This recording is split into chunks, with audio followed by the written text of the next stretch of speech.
Hello, and welcome to the Otaku Clubhouse. And this is Sink or Swim. What is Sink or Swim? Well, it's where we discuss anime, video games, movies, and just about whatever media catches our eye. Then give our first impressions of them. From top to bottom, we give our ratings of a swim, a tread, a float, a drowning, and at worst, a sink. Comments are always welcome, and of course, we're waiting to hear what you have to say too. Let's get into it. Hey, what's going on?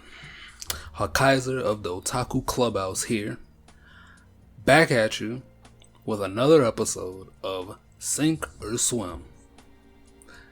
On today's episode, we're going to be discussing the first episode of Please Don't Bully Me, Nagatoro-san.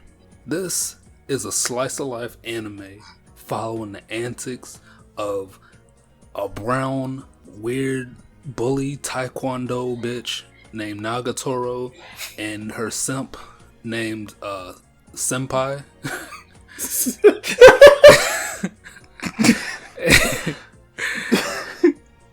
And then the first episode, it sets up how they meet. The main character's name is Senpai, or Senpai in the way I call him. Goes into the library, he's there to read some books, draw some shit. He gets bullied by these fucking whores in the corner. They're laughing at him and making fun of his little comic books and shit. But Nagatoro, she stands by after the other bitches leave. And she seems to like his little weird comic books, and she starts roasting him, but not really. But dude's kind of a weirdo, so he starts fucking crying like a bitch. And then after that, she wipes his tears away. It's kind of like a S&M sort of thing. I guess he's like a fucking sub or whatever. And he's like, the next day he's trying to draw and she's doing all sorts of sexual assault on him, taking off her fucking shirt. And I guess he kind of likes it because he's always blushing about it. But one thing leads to another and she keeps tricking him because the nigga don't learn. He gets tricked like 5 times in the episode. He thinks that she's about to kiss him and then she smacks him in the face. He doesn't learn from that, and she starts trying to say that she wants to go out with him, and he fucking believes her. And it's just a roller coaster of Senpai being a bitch ass nigga and falling for the tricks of this brown charlatan. I don't know if she's supposed to be like Mexican or Japanese or whatever, but that's the synopsis of the episode. I think that's accurate, right? Right, guys? As you can tell, there's no personal bias here whatsoever, and we're clearly objective in the recap review of this episode. Hey, I'm objective.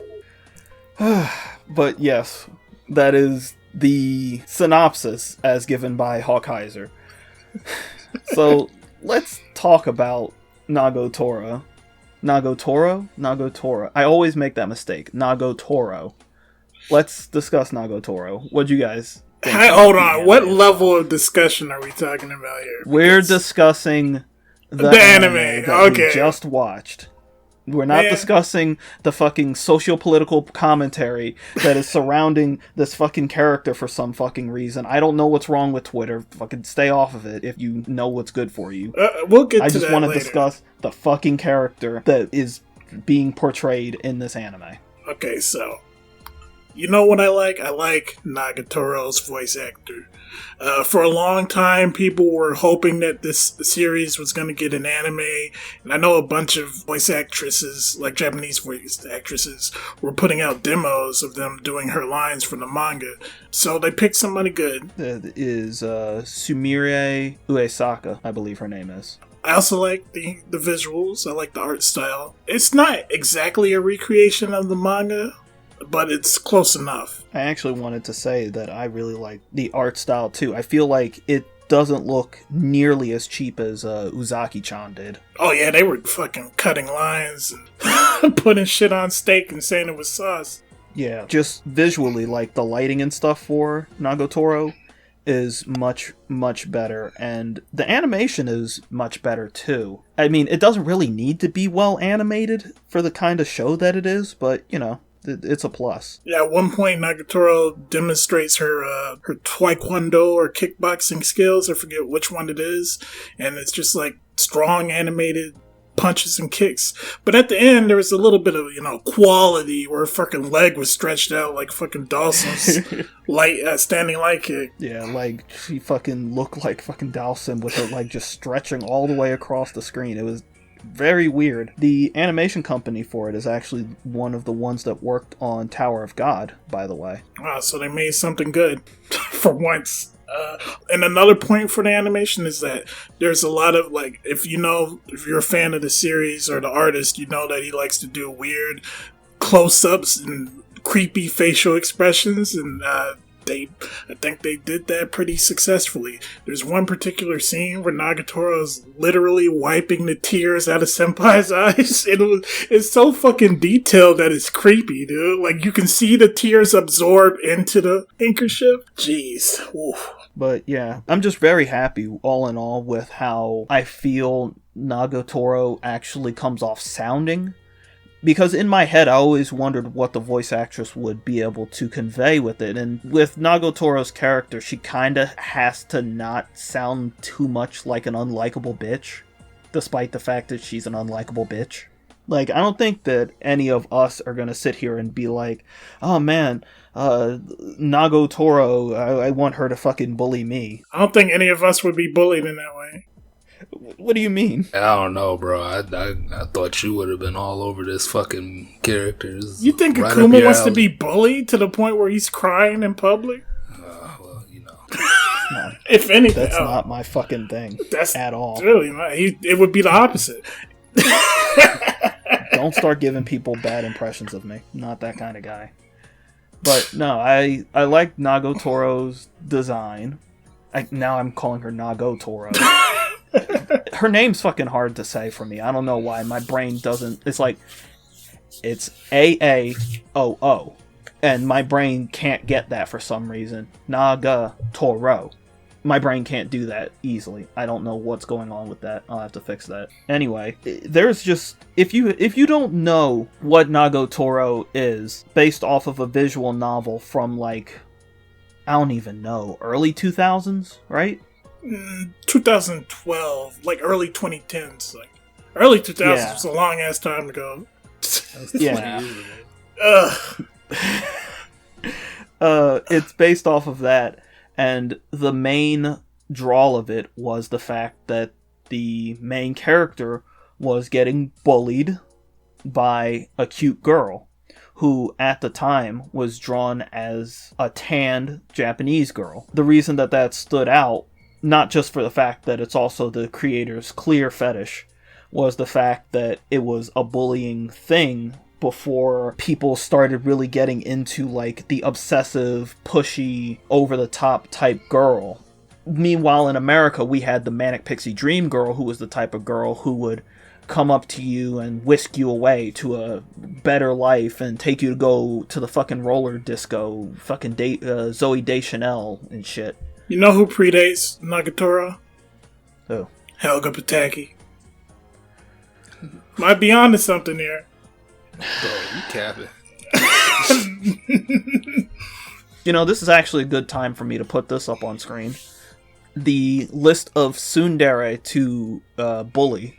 The difference between a girl who is clearly tsundere and a girl who's more of a bully. And there's a huge difference. Where you have girls, like, out there who are kind of like tsundere. They ridiculous with their emotions. Like, you have Noelle from Black Clover. That's, like, kind of a tsundere. Then you have girls who are huge fucking bitches. Like Asuka from Evangelion. Well, yeah, she'd fall more close to, like, bitch than tsundere after a while. Because she just stopped being, like, friendly and just started acting like a fucking psycho. I'd say Nagatoro kind of falls on a certain line where she's not exactly... Well, early Nagatoro is kind of a bitch. Yeah, the original Nagatoro, like...